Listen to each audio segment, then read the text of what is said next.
Secretaria da Cultura do Estado do Rio Grande do Sul apresenta Projeto Cultural TV Sangue de Gaúcho apresenta Revivendo a História dos Balseiros do Rio Uruguai. Este projeto consiste na produção de um documentário histórico musical com 6 capítulos com relatos, narrativas, entrevistas e músicas, com o objetivo de realizar um resgate histórico passando por 6 diferentes pontos que integravam a rota dos Balseiros do Rio Uruguai.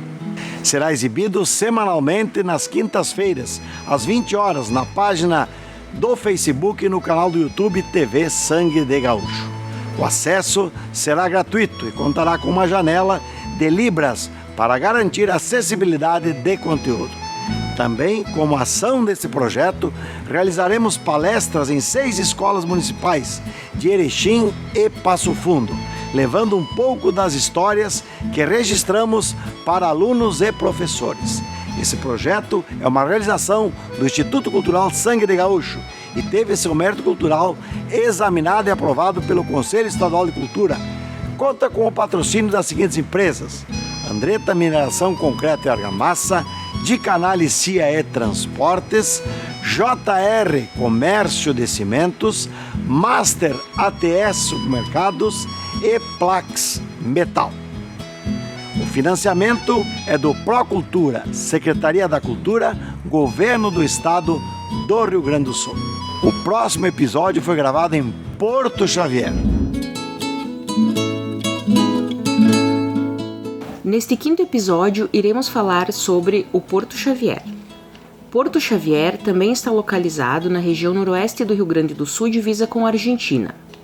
Seu povoamento começou em 1870 e teve outros nomes como São Xavier e Cerro Pelado, mas consolidou-se como Porto Xavier. A sede do distrito, que foi desmembrado de São Luís Gonzaga, levava o nome de Rincão Comprido. A origem do atual território começou com as reduções jesuíticas fundadas pelo padre Roque Gonzales, na primeira metade do século XVII, então na região missioneira. Historicamente, a povoação começa com a fundação de San Javier, na Argentina, do outro lado do rio, bem como a redução de Juí, no ano de 1628, a mais ou menos 15 quilômetros de distância de Porto Xavier. Por ser um porto onde havia muito comércio entre Brasil e Argentina, os balseiros que por ali passavam por muitas vezes tinham no local sua parada obrigatória para a compra de mantimentos que já nesta altura do rio tinham diminuído. O rio, nesta região, está com nível de em torno de 115 metros em relação ao nível do mar. Na região missioneira de Porto Xavier, o rio também possuía vários obstáculos de ilhas. Dentre os locais, podemos citar San Isidro, em que dificultava a passagem dos balseiros. A partir de Porto Xavier, o rio Uruguai passava a ter remanso e a possibilidade de navegação. Seguimos este capítulo falando sobre o projeto cultural TV Sangue de Gaúcho apresenta Revivendo a História dos Balseiros do Rio Uruguai. Neste 5º episódio, iremos falar sobre o Porto Xavier.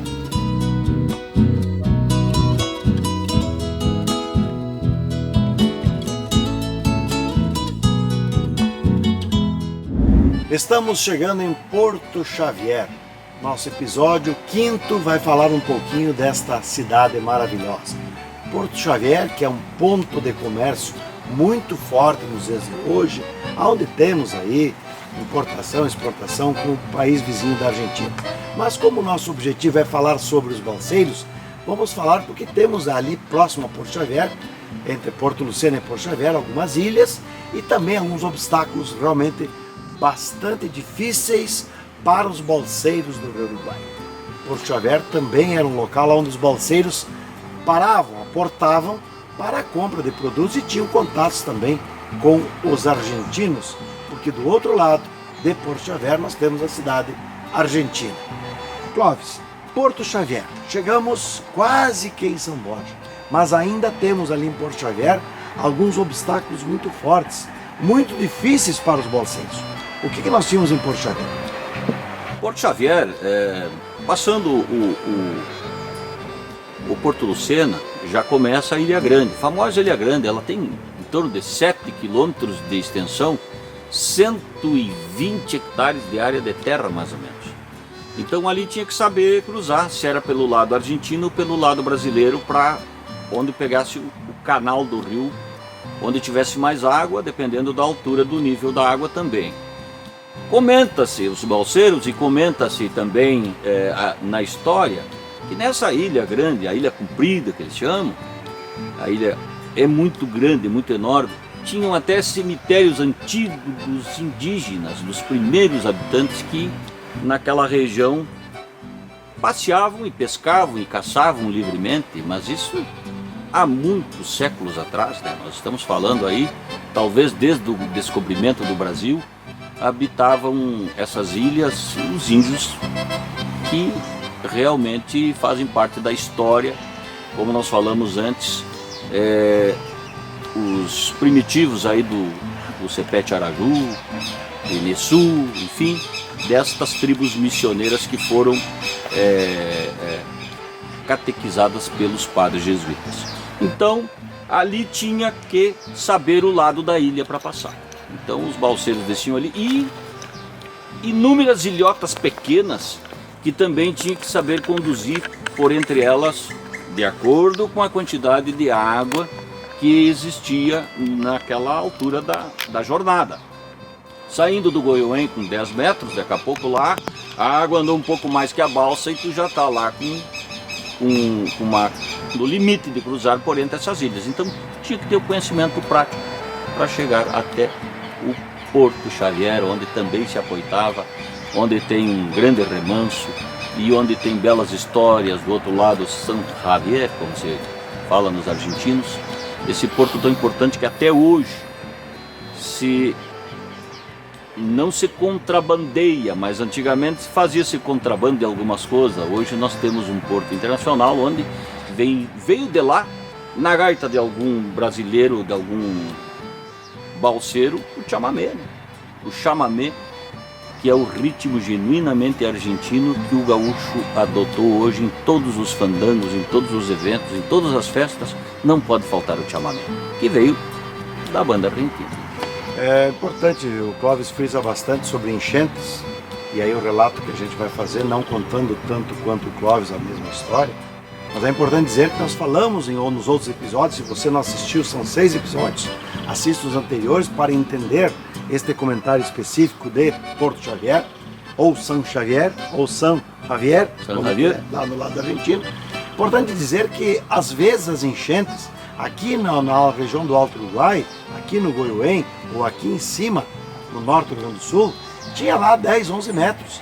Mas lá na região missioneira, o rio ia se esparramando, porque começavam os baixios, começavam então os rios a entrar para as barras de rio, começavam a represar os rios que entravam, eram afluentes do Rio Uruguai. E muitas vezes esta enchente era de um afluente, não era do Rio Uruguai num contexto geral, que surge lá na junção do Rio Pelotas com o Rio Canoas.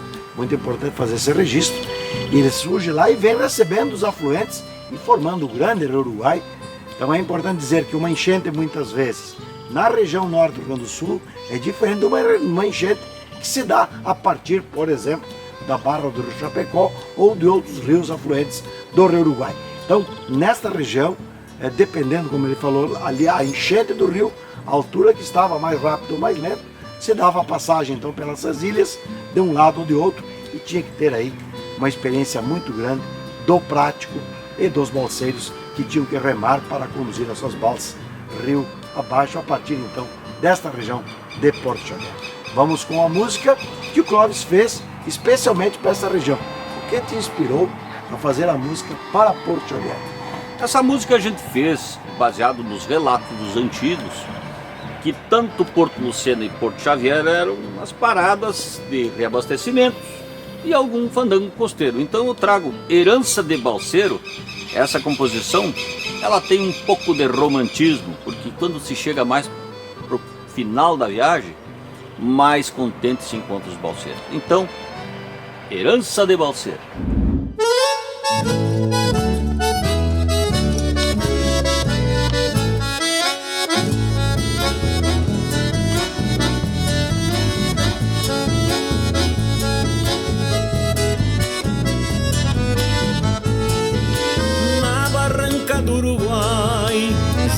das águas serenas.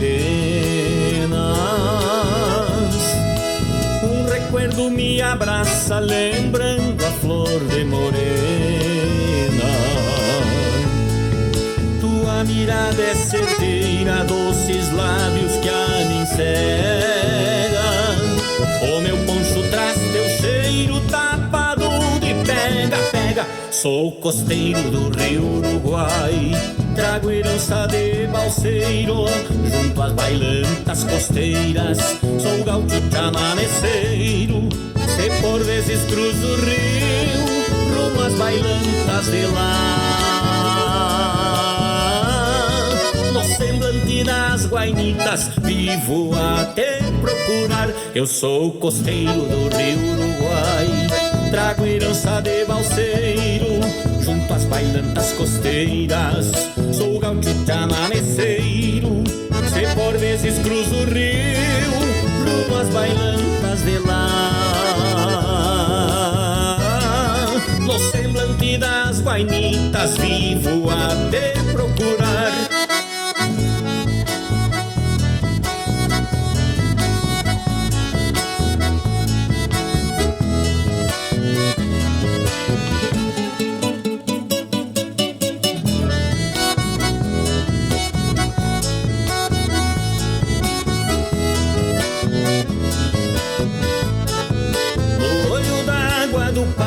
Bem ali na Guajuvira, palquejei dois corações, hoje envoltos de indira. A porreada igual a ti não se amarra com guaimbê. Nalguma balsa perdida baila esse chamame. Eu sou um costeiro do Rio Uruguai, trago herança de balseiro, junto às bailantas costeiras. Sou gaúcho chamameceiro, se por vezes cruzo o rio, rumo às bailantas de lá. No semblante das guainitas, vivo a te procurar. Eu sou costeiro do Rio Uruguai, trago herança de balseiro, junto às bailantas costeiras. Sou gaúcho chamameceiro, se por vezes cruzo o rio, rumo às bailantas de lá. No semblante das guainitas, vivo a te procurar.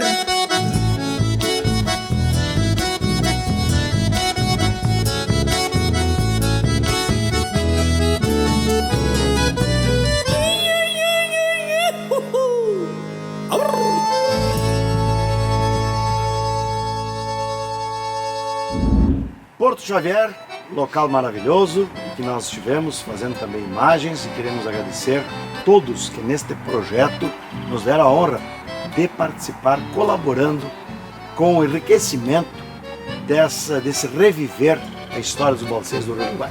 Lembrando que dali para frente temos alguns obstáculos e que depois, claro, chegando lá em São Borja, as balsas já iam começando a chegar no destino. São Borja é o local onde se trabalhava a venda e a comercialização, então a entrega das balsas. Clóvis Mendes, sobre Porto Xavier, o que podemos dizer sobre a história de Porto Xavier? Que tem uma história bonita nesta região, inclusive com a presença de Roque Gonzalez na região. Exatamente. Porto Xavier descende do município de São Luís Gonzaga. E a origem atual do território começou com as reduções jesuíticas, fundada pelo padre Roque Gonzaga. O seu povoamento começou em 1870 e teve outros nomes, como São Xavier e Cerro Pelado, mas consolidando-se como Porto Xavier. Era uma região que nós tínhamos também a produção de alguma coisa de madeira, um outro tipo de madeira, diferente da região do Alto Uruguai, que eram madeiras que também eram acopladas, digamos assim, ou feitas algumas balsas. O que se produzia de madeira naquela região ali? Ali tinha, além do cedro, do louro, do angico, da grápia, o pau-ferro. O pau-ferro hoje, ele dá em poucas regiões da América do Sul. e ele é contemplado ali a partir de São Luís Gonzaga para baixo. Tem muito pau-ferro, e o pau-ferro é uma madeira que o pessoal usa, e principalmente para fazer os palanques de cerca, que aquilo ali fica para a posteridade, passa 100 anos e por isso que é chamado palanqueando que nem pau-ferro. Então, a partir desta região também começou a ir junto às balsas o tal pau-ferro, junto com as demais madeiras que integravam as balsas dos balseiros. Que iam de carona, né, rio abaixo, porque eram madeiras realmente extremamente duras, com uma durabilidade, principalmente na parte de moirão, de cerco, de palanques, durava muitos anos enterradas. Né, o pau-ferro é uma madeira realmente usada, como se dissesse, para fazer o cercamento. E, com certeza era exportado pela sua importância de durabilidade. Temos ali no Porto Xavier alguns obstáculos muito pesados que os balseiros nos comentaram e que tu tens para contar para nós. Nos conte, Porto Xavier, o que tinha ali de obstáculos no Rio Uruguai? Ali tinham as ilhas, a ilha Latica de Itaquararé e várias ilhas que começavam por ali, mas tinha logo abaixo, não vou ter precisar a distância, mas tinha ainda um dos perigos que eles tinham, que era o Salto de Santo Isidro, né? Então, a corredeira de Santo Isidro. Então, eles tinham também que achar o trajeto certo. Se entrasse por um lado era muito apertado, tinha que entrar pelo outro lado, se não me engano, pelo lado argentino, conforme o relato dos balseiros, que era mais tranquilo, pegava o leito do rio, onde possibilitava que a balsa não tivesse nenhum tipo de problemas. E ali para diante, daqui a pouquinho mais, passava o Garruchos, né? E ia já chegando para o lado das Três Marias e tal, e passava pela Ilha de Mercedes, e logo já estavam no seu objetivo, que era São Borja, entregar as madeiras, receber a placa, e no próximo episódio, você que está assistindo vai saber como é que era São Borja.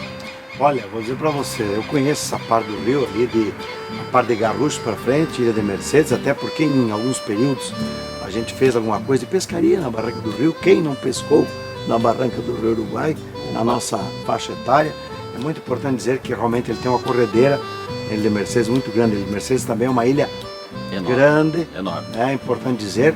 E os balseiros relatavam que, dependendo o nível do rio, né, se entrava de uma forma ou de outra na cabeceira dessas ilhas. E que muitas vezes eles batiam na ilha, né, e as balsas desmanchavam. Então isso aconteceu, muitas vidas se perderam. Algumas pessoas disseram assim, pois é, se perdeu. Claro que nessa história dos balseiros nós não estamos entrando nesses pormenores, mas tiveram vidas que foram ceifadas. O próprio pai do Cláudio Mendes contou que em algumas ocasiões aconteceram das balsas baterem nesses obstáculos tão perigosos, para dizer que realmente era uma saga, era uma aventura poder, né, levar as balsas da região do Alto Uruguai até a região de São Borja. E dali para frente, Clóvis Mendes comentou nos outros episódios, se tinha os reboques que eram rebocados com lanches, e aí começava a se navegar. Apesar de que, né, Clóvis, você sabe que de São Borja para frente também se tinha muito problema de transporte de balsas, porque nós tínhamos aí então as marés e as marolas da bacia do Rio da Prata. Com certeza, Marcos. A partir dali se faziam os grandes remorques e mesmo com o auxílio das lanchas tinha que ter um cuidado muito especial com o tempo. Lembrando que as balsas passando por Uruguaiana, elas tinham que ser desmontadas porque tinha os pilares da ponte de Uruguaiana e elas se desmontavam, passavam para o lado de baixo e aí montavam-se novamente, e dali para frente sim, seguiam até o porto de Buenos Aires. Porto Xavier, região missioneira, importância muito grande na exportação do Brasil para a Argentina, uma das entradas ou saídas. Entradas eu digo quando sai do Brasil e entra para a Argentina, e saída quando sai da Argentina e entra no Brasil. Porto Xavier tem ali um Porto Grande, região de Misiones, porque as missões também, região missioneira da Argentina. Qual a importância desse porto? Porto internacional, hoje, onde passa muita mercadoria que o Brasil exporta, né? E muitas que vêm do Chile também, vêm da Argentina para cá. tornando-se um importante porto aqui em Porto Xavier. Vamos para mais uma música de Clóvis Mendes e os Balseiros, para esse episódio especial aqui de Porto Xavier.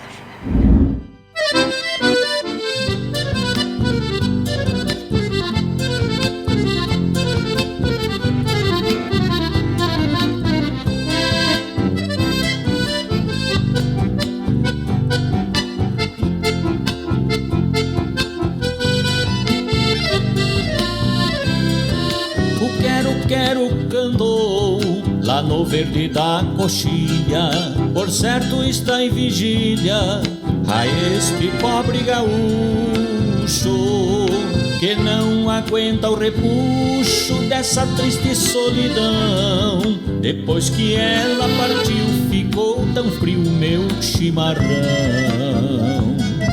À tardinha ao pôr do sol às vezes me sinto só, na garganta vem um nó quando recordo dela. Depressa vou à janela, representa que ela vem me chamando de meu bem, mas não espero por ela.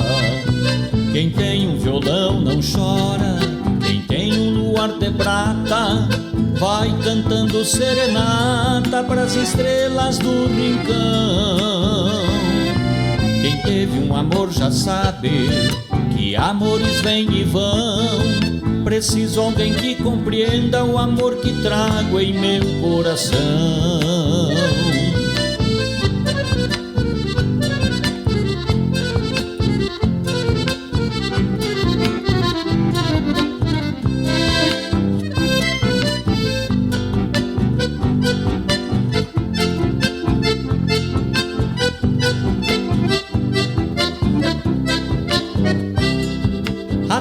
Ao pôr do sol é quando me sinto só, na garganta vem um nó quando recordo dela. Depressa vou à janela, representa que ela vem me chamando de meu bem, mas não espero por ela. Quem tem um violão não chora, quem tem um luar de prata vai cantando serenata pras estrelas do rincão. Quem teve um amor já sabe que amores vêm e vão.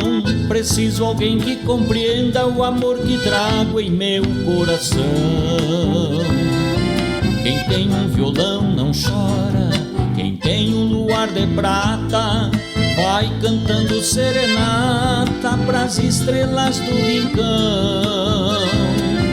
Quem teve um amor já sabe que amores vêm e vão. Preciso alguém que compreenda o amor que eu trago em meu coração.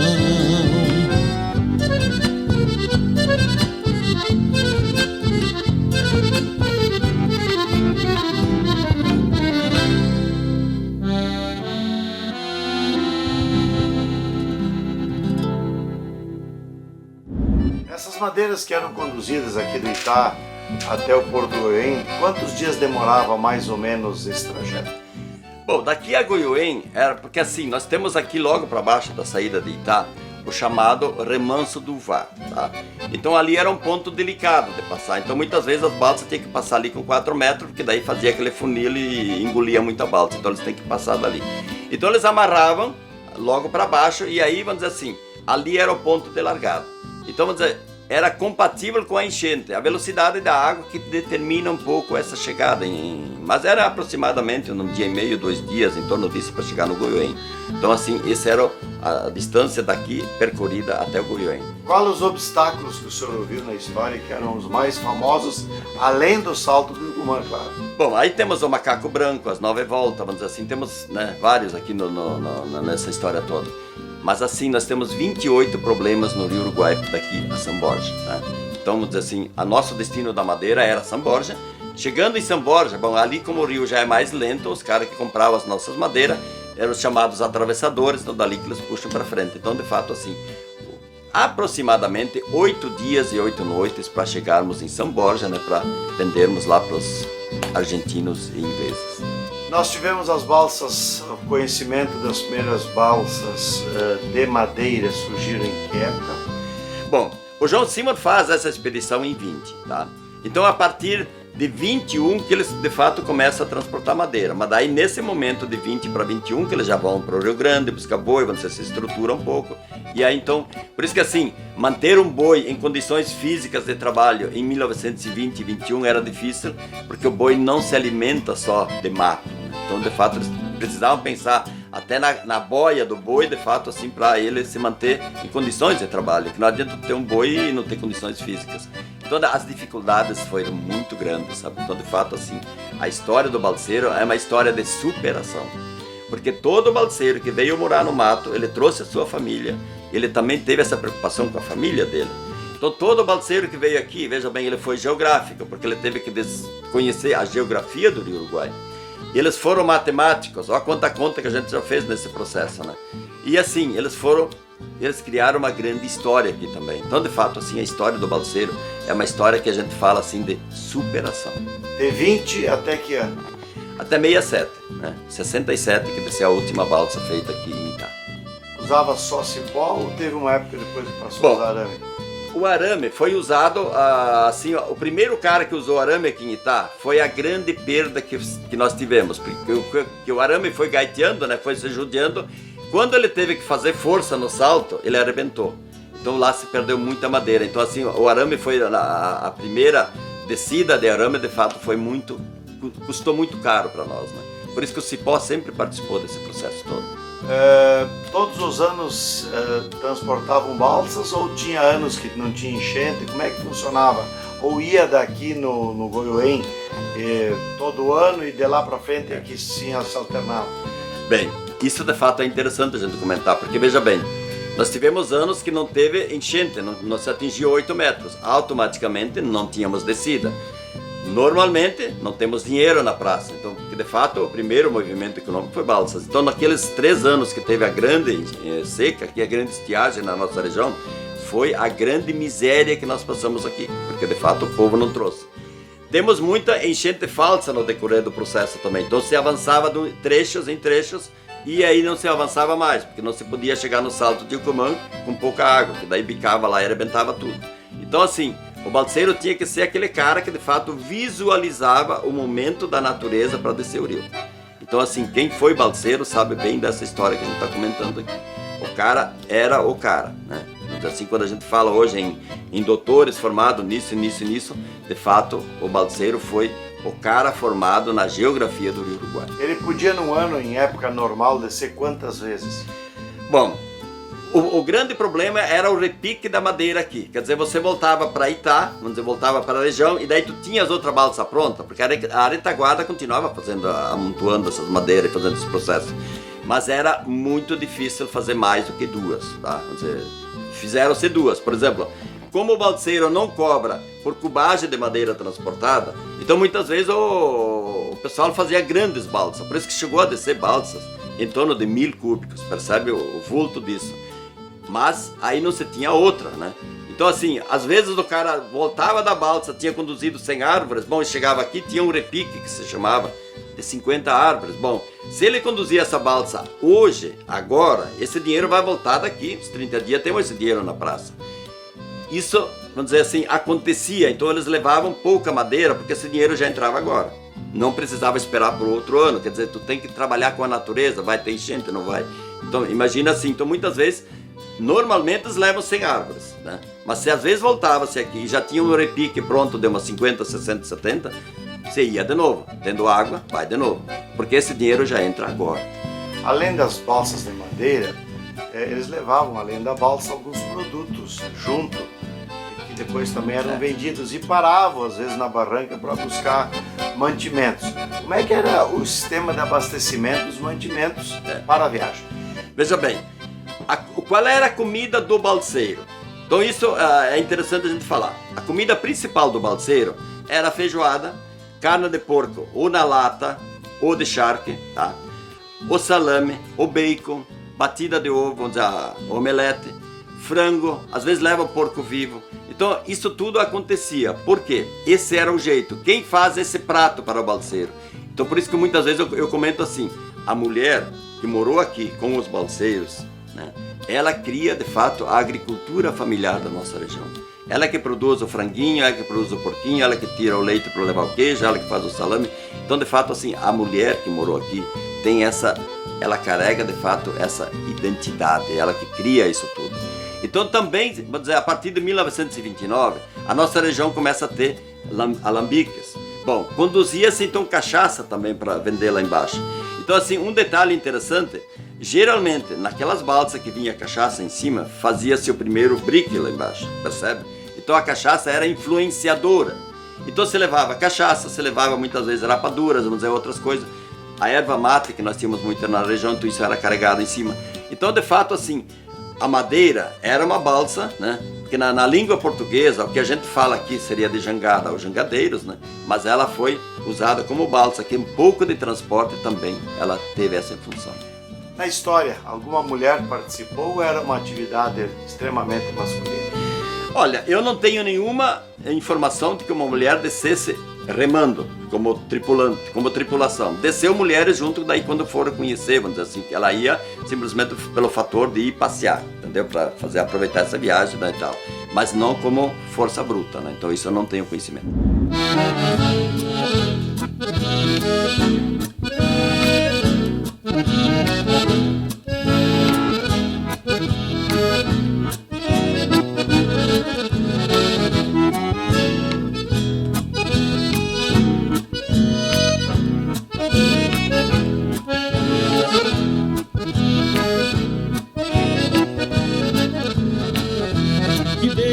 Gaita dele cordiona, a cantar meu pago e o meu rincão. Dele gaita dele cordiona, revirando páginas da tradição. A gaita gaúcha pra mim representa toda a alegria vindo de além-mar. E aqui ganhou fama na alma gaúcha Dona Eide Bertucci e o Mano Adelar. E aqui ganhou fama na alma gaúcha Dona Eide Bertucci e o Mano Adelar. Os precursores da música gaúcha de fandango, Dona Eide e Adelar Bertucci. E dele gaita, dele cordiona, a cantar meu pago e o meu rincão. E dele gaita, dele cordiona, revirando páginas da tradição. A gaita gaúcha andou com tropeiros, junto aos carreteiros viu nascer morada. Já fez casamentos e animou farranchos, nas noites pampianas pelas madrugadas. Já fez casamentos e animou farranchos, nas noites pampianas pelas madrugadas. Vai puxando essa cordona, Godinho. Mais uma volta pros gaiteiros do Rio Grande.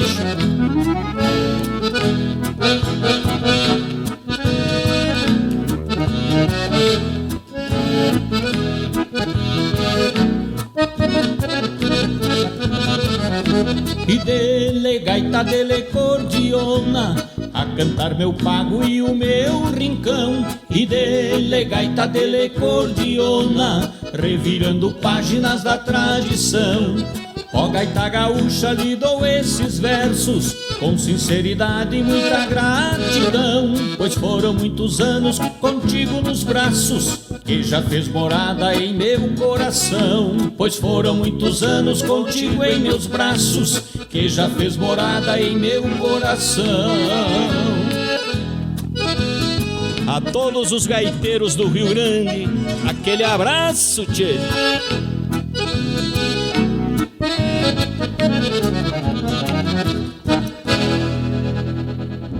A partir de que idade, então, já poderia viajar na balsa? Bem, isso era indefinido, assim, ó, porque quando o pai está indo junto, teve meninos com 12 anos que chegaram a pular em cima da balsa. Por exemplo, é fácil de entender. solta-se a balsa e ela vai se afastando do barranco. O pai não percebe, o menino pula em cima. Então, de fato, isso ocorreu. Então, teve descidas de meninos, né, bem pequenos, assim, porque o pai estava junto. Então, o menino pula em cima da balsa. Quando o pai percebe que o menino está em cima, já estamos andando. Então, assim, desceu gente bem nova, né? Até temos gente viva hoje ainda que fala bem isso, vamos dizer assim, com 12 anos, que o menino pulou em cima da balsa, sem a autorização do pai, mas ele, como ele já está viajando, daí não tinha mais como descer. Então, vamos dizer assim, o limite de idade era ilimitado, vamos dizer, de fato não se tinha. Mas geralmente, assim, com 17, 18 anos, como esses meninos, porque assim, filho de balseiro, ou vai para a água por conta aprender a nadar, ou os pais jogam na água, sabe? Então isso era um processo natural de aprendizado. Então quem morou aqui na beira do Rio Uruguai, quem não nadasse, estava ferrado, né? Então, de fato, assim, a idade não tinha limite, porque o cara tem que ser bom já no nado desde cedo. Surgiram os motores, depois de torno da década de 50, nesta região foi usado o motor para rebocar? Não, nós aqui em Itá não utilizamos motor. Sempre é força humana e é força da natureza. Quantas pessoas mais ou menos carregavam essa balsa daqui até o Rio, hein? Bom, a nossa equipe sempre era composta em torno de 15 a 16 remadores, mais o prático e o cozinheiro. Então, assim, geralmente nós descíamos com equipes de 18 figuras. Os 8 remadores eram chamados titulares. Como essa viagem leva 8 dias e 8 noites, nós temos que ter uma reserva para, né, trocar de gente. Então, geralmente vai 15 a 16 remadores, o prático e o cozinheiro. Então, isso era uma equipe para nós normal, assim. O senhor falou que, contou uma história que o senhor mostrou um quadro, e que se descobriu o ponto de rio. O rio, quando está enchendo, ele fica mais alto no meio, depois ele tem o ponto de balsa e ele começa a baixar. Não sei se eu contar essa história. Isso é uma história assim, ela é bem verídica, sabe? Vamos dizer, quem morou na beira do Rio Uruguai sabia. Se o rio estava botando água, ele fica embaulado no meio, tá? Porque a água corre mais rápido no meio, então ela tem essa função, até que ela despeja para o lado, ele vai demorando um pouco mais. Então, geralmente, subindo o rio está embaulado no meio. Quando o rio parava de subir e começava a recolher água, quer dizer, recolher água significa que ele corre mais pelo meio e tem que recolher as laterais.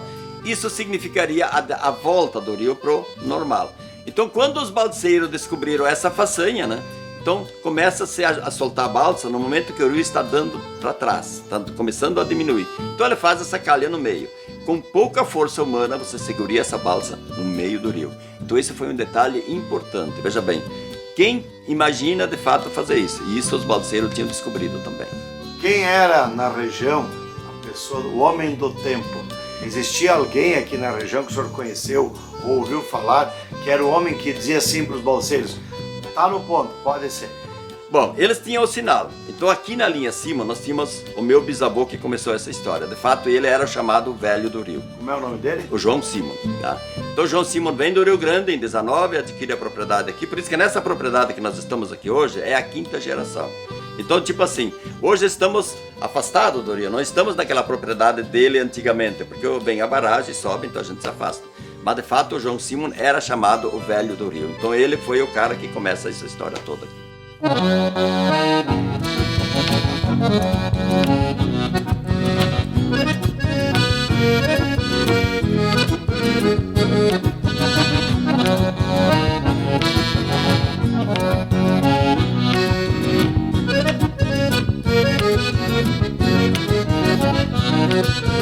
Tenho um violão de pinho antigo, ele é meu amigo e entende minha dor.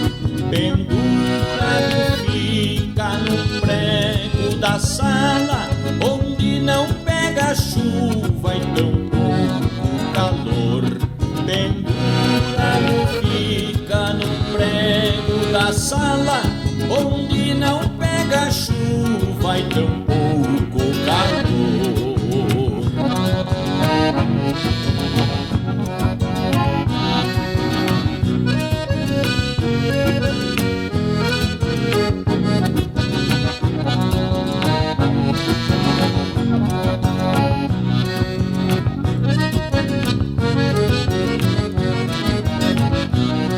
Nos finais de tarde eu pego meu pinho, venho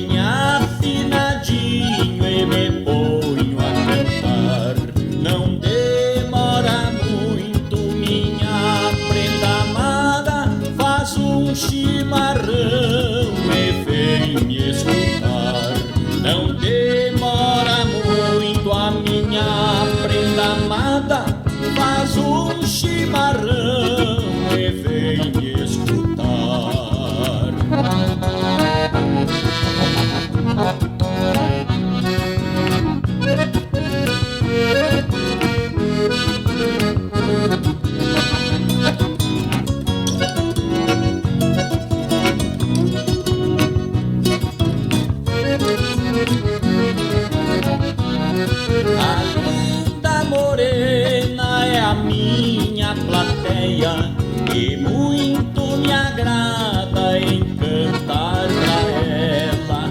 Vejo em seus olhos o brilho do amor, e pra minha flor faço canções belas. Vejo em seus olhos o brilho do amor, e pra minha flor faço canções belas.